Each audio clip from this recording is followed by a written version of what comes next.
My name has been changed for my protection, and so has my city. But what I'm about to tell you is absolutely true. I spent 15 years in the world of darkness, and during those 15 years, my specialty was monitoring your children. Not physically, not by following them in the street. No. I monitored them through their phones, through the apps they use every day. And what I did with the information I gathered will chill you to the bone. My name is Femi, I'm 20 years old today, and I live in Kasa in the Democratic Republic of Congo. The man you see before you, this man who can finally sleep without hearing voices, without seeing children's faces in his nightmares, this man is not the same man I was just 2 years ago. 2 years ago, I was an agent of darkness, a modern-day urban sorcerer. And my main mission, the one that brought me the most power in the spiritual world, was monitoring Christian children and teenagers. I know what I'm about to say is hard to hear. Some parents watching this video will be shocked. Others will be scared. But I have to speak out. I have to reveal what the kingdom of darkness is doing to your children while you think they're safe because they're sitting in their rooms, phone in hand. The truth is, their phones have become the most effective gateway we've ever had. But before I reveal how it all worked, let me tell you how I became this man. How an ordinary young Congolese man from Matadi became an instrument of destruction targeting the children of believers. Today, I am free, completely free. But for you to understand the magnitude of what I'm about to reveal, you need to know where I come from. I was 22 when everything changed. At that time, I was a normal young man. I grew up in a working-class neighborhood in Matadi, near the port. My father was a dock worker at the port of Matadi. He left every morning before dawn and returned in the evening, exhausted but proud. My mother sold bin fritters at the central market, bin fritters that the whole neighborhood loved. We weren't rich, far from it. Some evenings, there was only one pot of fufu and a little pondu for the whole family. But we had the essentials, we had love. We had faith. We had a roof over our heads. I had 3 sisters and 1 brother. I was the second oldest.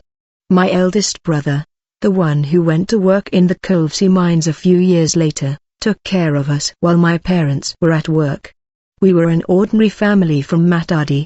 A family that went to the Pentecostal church every Sunday morning, that prayed before meals, that sang hymns while washing dishes. My father knew the Bible by heart. Not a Sunday went by without him reciting a passage from the Psalms to us. My mother was in the choir. Her voice was so loud that the neighbors could hear it from the street. I'm saying all this so that you understand something important. I didn't come from a broken home. I didn't come from a background where witchcraft was accepted. On the contrary, my family had been Christian for 3 generations. My paternal grandfather had been converted by Swedish missionaries in the 1940s. Faith ran in our blood, and yet, despite all that, darkness found a way in. I had finished secondary school at the Matadi High School and dreamed of becoming a computer scientist. Computers fascinated me. At that time, there weren't many in our city, but I sometimes went to an internet cafe downtown to surf the web. I spent hours learning, discovering this digital world. If I had known how technology would become the instrument of my destruction and that of others, I would have run in the other direction. It was during this time that my little sister, the one I loved most in the world, became seriously ill. She had fevers that wouldn't break. The doctors at the Matadi hospital couldn't find anything wrong. The tests came back normal, but she was wasting away. Every week, she lost a little more weight. Every night, she cried in her sleep. My mother cried constantly. My father couldn't sleep anymore. A neighbor, a man respected by everyone in the neighborhood, came to see my father. He told him he knew someone who could help, a traditional healer, a marabout who lived in a village near Boma. My father refused. He said we were Christians, that God would heal his daughter. But the weeks went by, and my sister didn't get better. I made the decision myself. Without telling my parents, I went to see this marabout. I took the bus to Boma and then walked for 2 hours along a red dirt road that led into the forest to a village whose name I won't mention. The village was small, a dozen or so mud huts arranged in a circle around a large tree. An enormous baobab whose branches seemed to touch the sky. There was a strange smell in the air, a mixture of something else, something heavy and dark. The marabout lived in the hut furthest from the tree.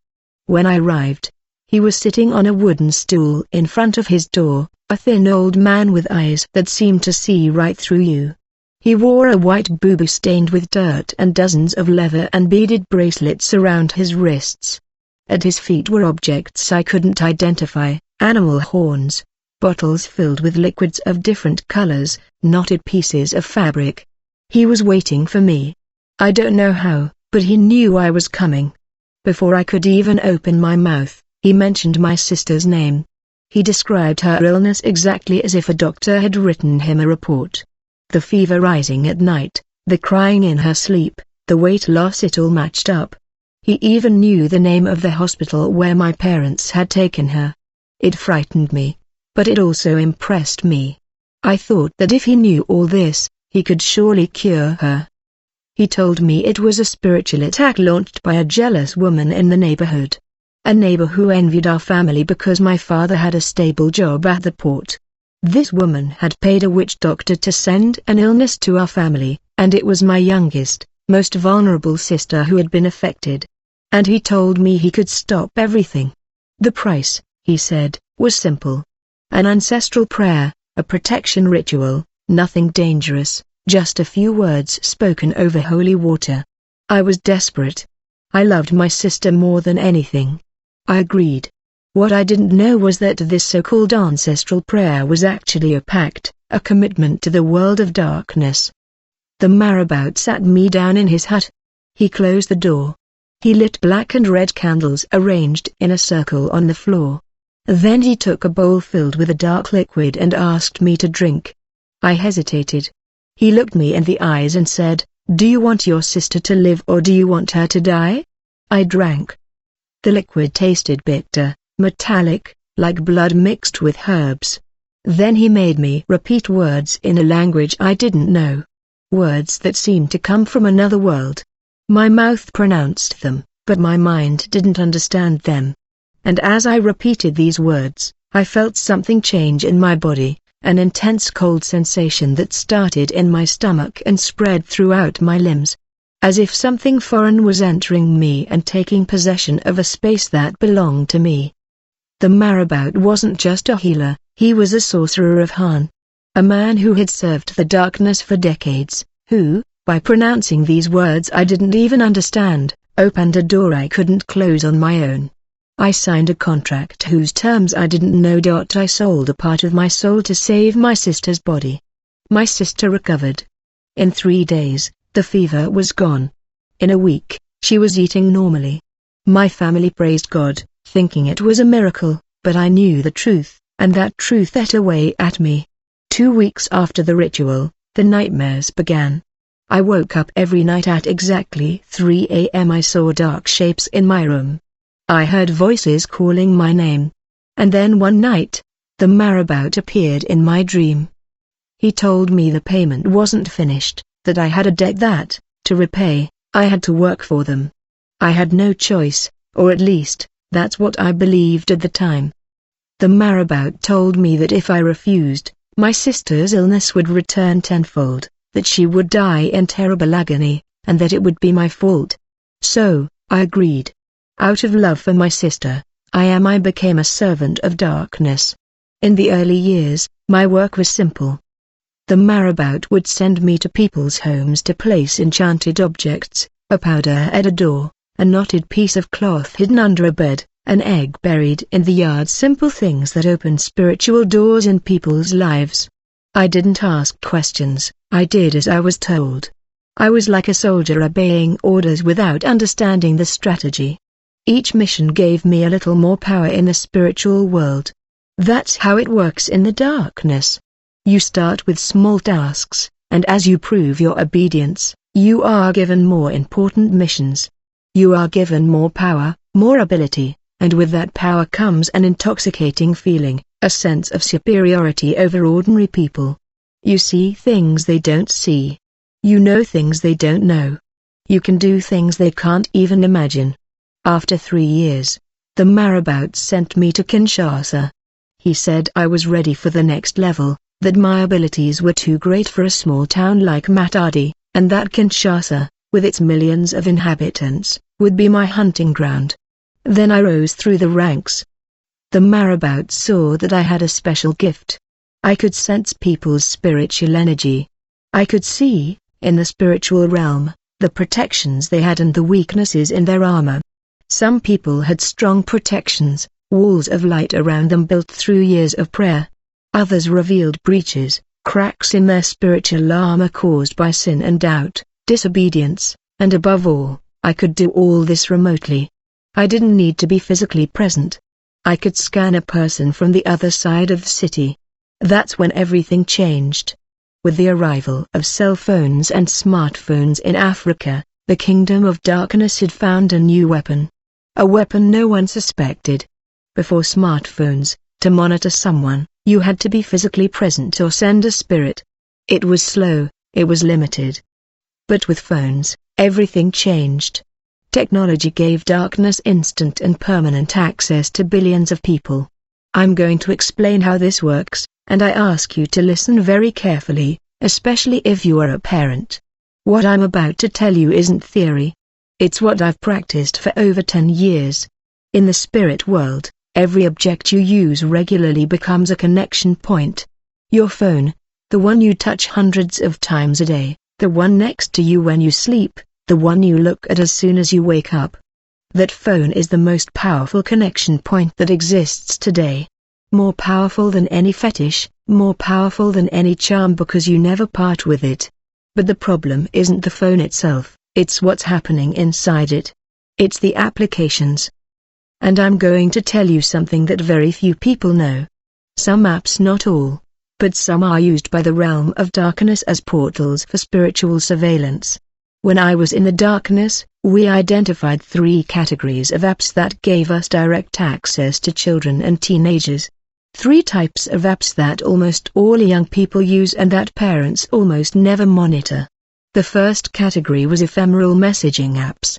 These are the apps where messages disappear after a few seconds, where photos vanish, where conversations leave no trace. Parents think their children are sending funny pictures, but in the spiritual world, these apps are tunnels. Unmonitored tunnels. When a child opens one of these apps late at night, alone in their room, they are literally opening a spiritual window. And we, the agents of darkness, were waiting on the other side. I'm not talking about human pedophiles, I'm talking about something much deeper. In the spiritual world, we could see when a child was online. We could feel his emotional energy through the screen. Was he sad, isolated, angry with his parents? Every negative emotion was an open door, and through these ephemeral apps, we send influences, thoughts that weren't there, and sudden urges to disobey, feelings of rejection, loneliness, and rebellion. A parent might tell me, but they're just apps. How can an app be a spiritual portal? Let me explain with an example from my own experience. There was a Christian family in Kinshasa. The father was a deacon in a Pentecostal church in the Mazina neighborhood. A respected man. He organized the Friday night prayer vigils. He visited the sick. He faithfully gave tithes. The mother led the women's prayer group. She fasted every week. She knew hundreds of hymns by heart. They had 3 children. The eldest, a bright teenager, was the pride of her parents, top of her class in high school, active in the church youth group. She sang in the teen choir, she prayed, she read her Bible. In the spiritual world, this family shone like a beacon. But this family had a spiritual debt. The deacon's father, a man who had died years before, had made a pact in his youth, a pact with a village witch doctor to achieve success in his business ventures. This pact had been forgotten by the family. No one spoke of it. No one even knew it existed. But in the spiritual world, debts are never forgotten, and this unpaid debt had become an open door. My mission was to destroy this family, starting with the children. We always begin with the children because they are the most vulnerable, and because when one child falls, the whole family collapses. I started with the teenager. Through the ephemeral messaging app she used to talk with her high school friends, I sent spiritual influences night after night. Not messages, not texts, influences. In the spiritual world, this is like a dark breath dot which passes through the screen and enters the person's mind. After 2 weeks, this young girl, who had been top of her class, began to decline. Her grades dropped. She started talking back to her parents. She stayed up until 3 a.m. on her phone. She no longer wanted to go to church. Her parents thought it was just a phase. They had no idea that their daughter was under spiritual surveillance, that every night when she opened this app, she was giving me access to her soul. The second category of app we used was short video social media. These platforms are where young people spend hours watching videos that are not only a few seconds long, scrolling endlessly, absorbing content without thinking. These apps are the most dangerous, and I'll explain why. When a child watches these videos, their mind enters a passive state. They no longer think, they no longer reflect, they absorb. And in this passive state, their spiritual defenses completely collapse. It's like someone leaving their front door wide open and falling asleep on the sofa. Anyone can walk in. In the world of darkness, we call this state waking sleep. The child's eyes are open, they're moving their fingers on the screen, but their mind is asleep. And it was in this state that we did our best work. I remember a boy, the son of a pastor from a large church in Gombe, the wealthy district of Kinshasa. This pastor led a megachurch with over 3,000 members. He preached on television. He had written books on prayer. He was a powerful man of God, feared in the spirit world. Even we, the agents of darkness, avoided going near him. But his son was different. This boy had an extraordinary spiritual gift. Even I, as a sorcerer, could sense it. When I watched him in the spirit world, I saw something I had never seen in a child. An intense, almost blinding light pulsed around him like a beating heart.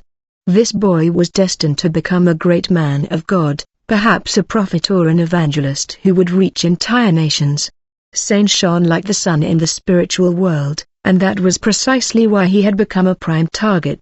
My mission was to steal that destiny, to extinguish it before it manifested in the physical world. How does a sorcerer steal a destiny?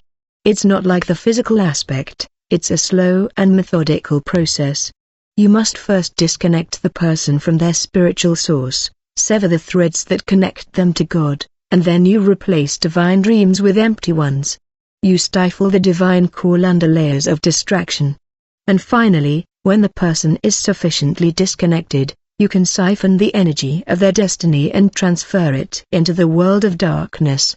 For this boy, the perfect tool was short videos. This boy spent hours every night on this video app, and while he watched funny videos, dances, and silly challenges, I and other agents of darkness were working in the spirit world.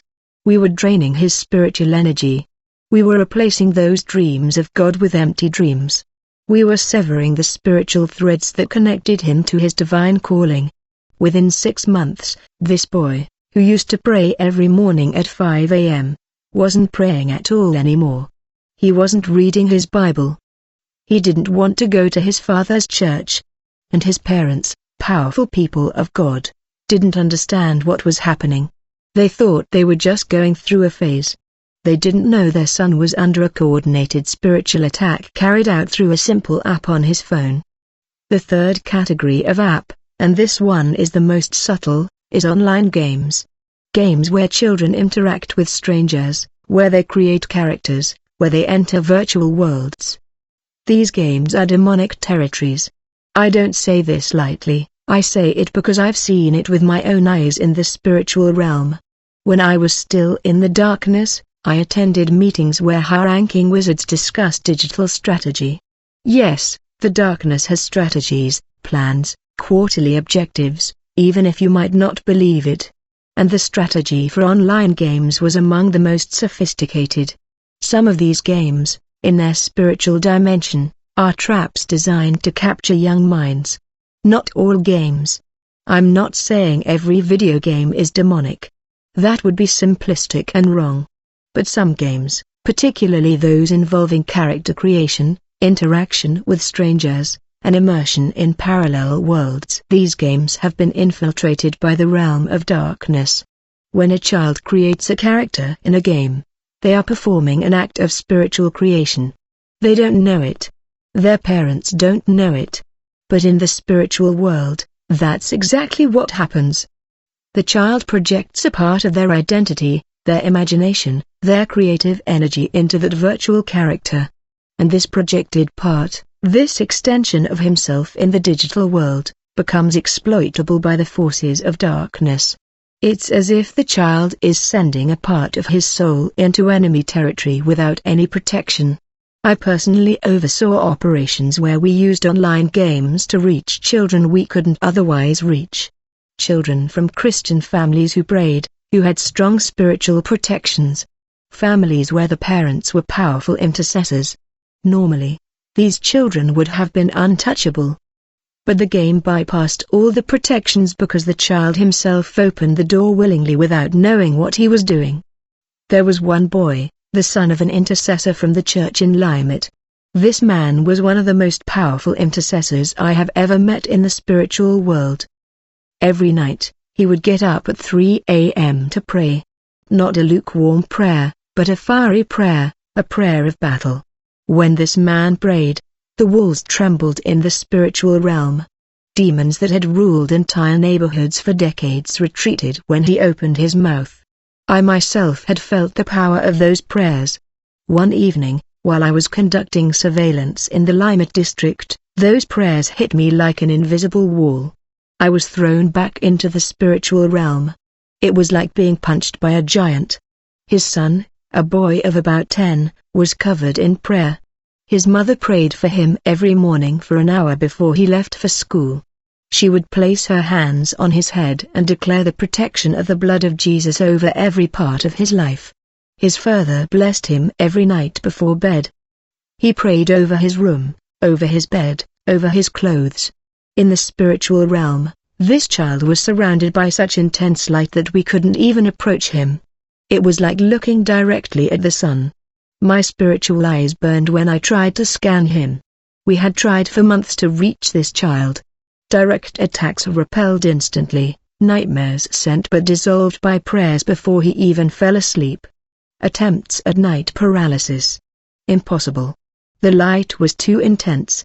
Demonic agents sent physically. They couldn't get within 50 meters of the house. His parents' prayers protected him like an impenetrable wall of fire. I reported this failure to the marabout. He laughed at me. He said, "Don't you understand? You can't attack a protected child from the outside. The child has to open the door himself from the inside." So, we changed our strategy. Instead of attacking him directly, we waited patiently for weeks. And one day, a school friend showed him an online game. A popular game that millions of children played all over the world. A seemingly innocent game, battles, building, teams. The child started playing. First for a few minutes, then for hours. He played in the evenings after school. He played at night, secretly from his parents. He played on weekends instead of going to Sunday school. And with each gaming session, his parents' spiritual protection weakened a little more. Not because the prayers had stopped working, but because the child himself, of his own volition, was opening a breach. The game had become a door. And we, the agents of darkness, eventually entered. Within 3 months, this child, protected by daily prayers, was having nightmares every night. He became aggressive. He lied to his parents. He was stealing money to buy in-game credits. His spiritual light, that light I saw shining so brightly, was gradually fading. I'm telling you these stories not to scare you, but to wake you up. Because what I was doing, others are still doing right now. While you're watching this video, Agent Darkness is watching your children through their phones. It analyzes their emotions, identifies their weaknesses, and looks for openings. And the question every parent should be asking isn't just which apps my child is using, but how do I spiritually protect my child's digital life?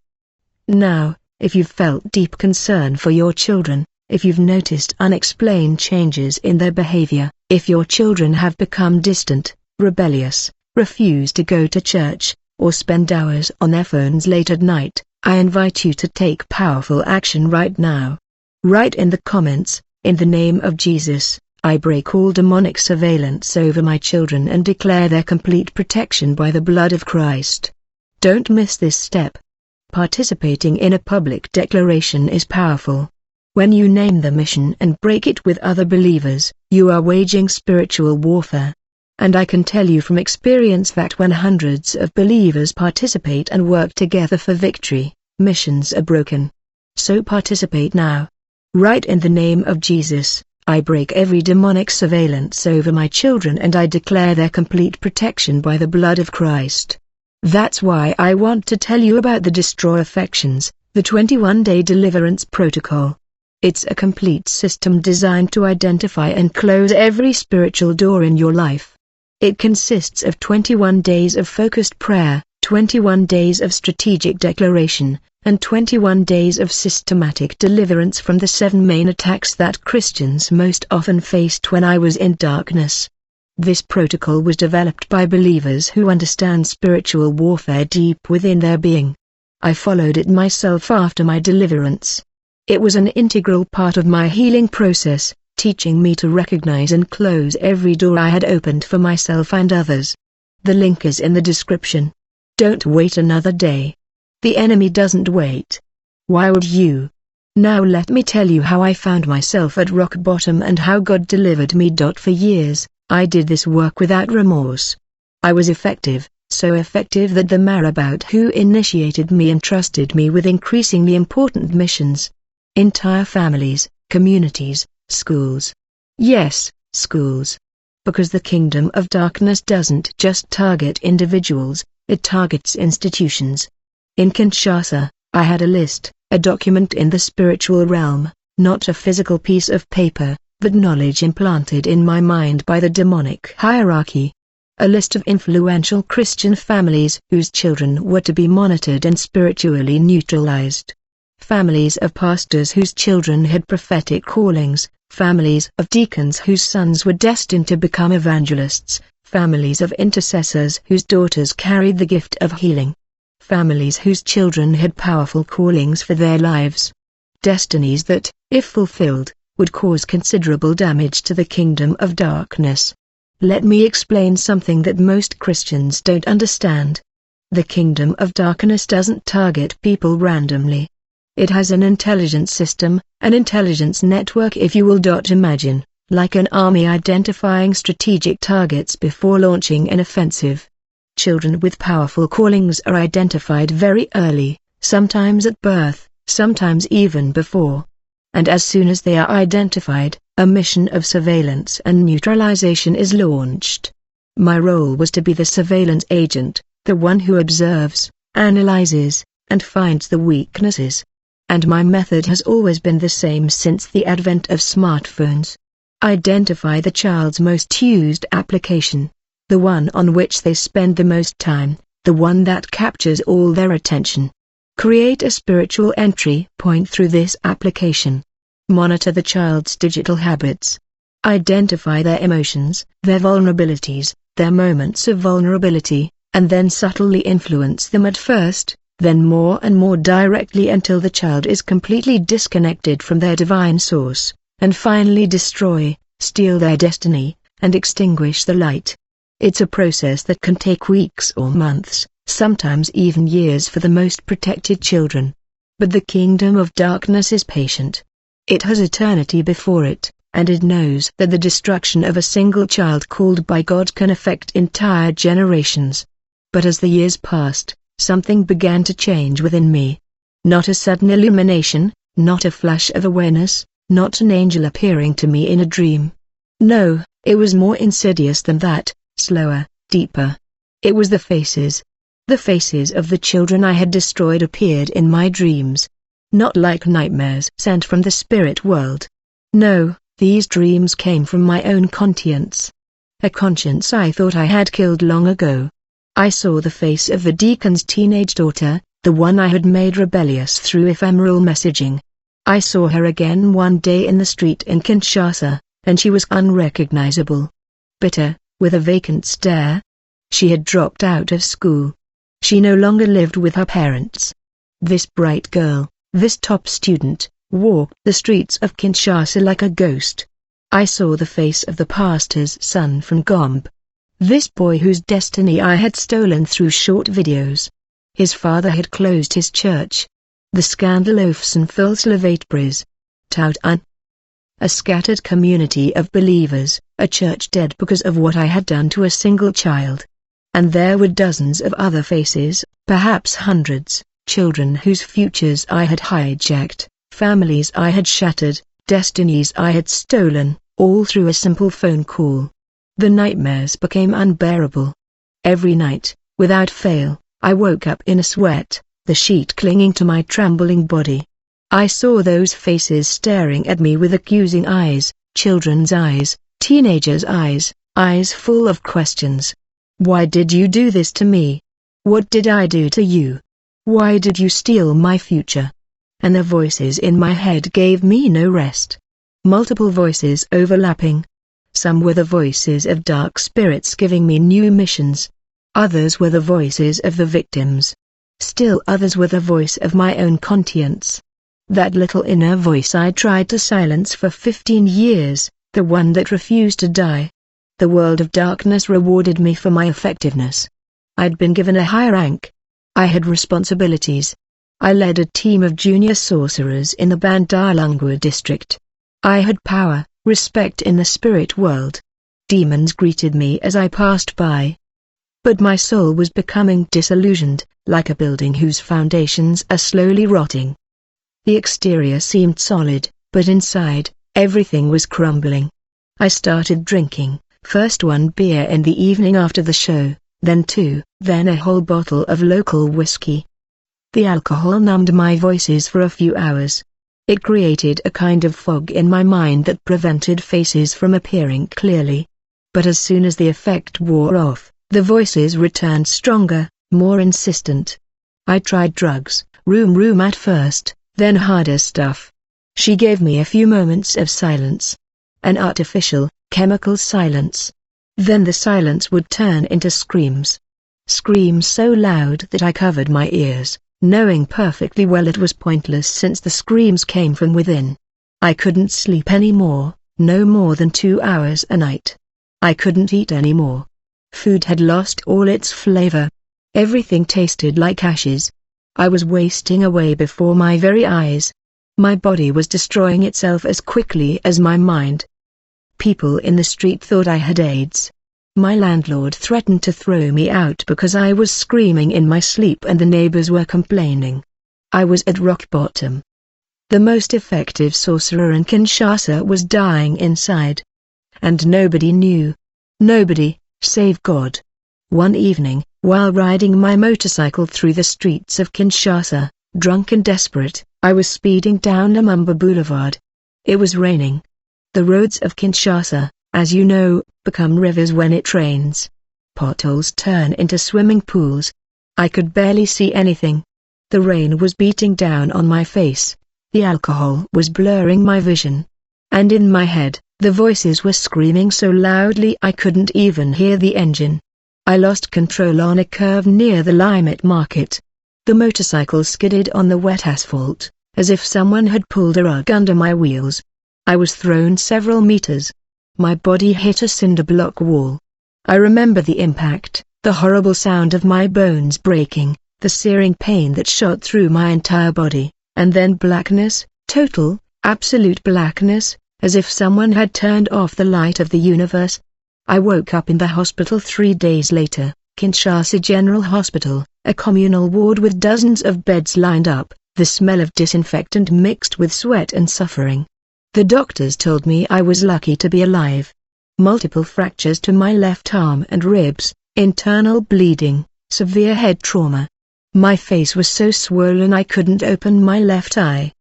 They told me someone had found me in the rain and brought me to the emergency room. A stranger, a man no one saw arrive and no one saw leave. The nurses described him as a tall man, dressed in white, who dropped me off at the entrance to the emergency room and disappeared into the night. No one knew who he was. During my convalescence in the hospital, confined to that bed for weeks, unable to move, something extraordinary happened. A pastor was visiting the sick. He went from bed to bed, praying for the patients. When he came to my bed, he stopped. He looked at me for a long time and said something that made my whole body tremble. He said, "My brother, I don't know who you are, but the Holy Spirit tells me that you are carrying a burden that is not yours, and God wants to set you free today." I wanted to push him away. In the world of darkness, pastors were our enemies, our targets, not our allies. But I no longer had the strength to resist. I was broken physically, mentally, spiritually. I was at rock bottom. The pastor placed his hand on my forehead. And when he began to pray, something happened that I cannot explain with ordinary words. I felt an intense heat coursing through my entire body. Not a feverish heat, but a heat of light, as if the sun had entered my chest.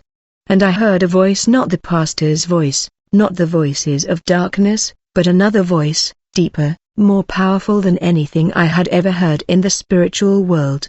This voice said, "Set them free." 2 words, just 2 words. But those 2 words shattered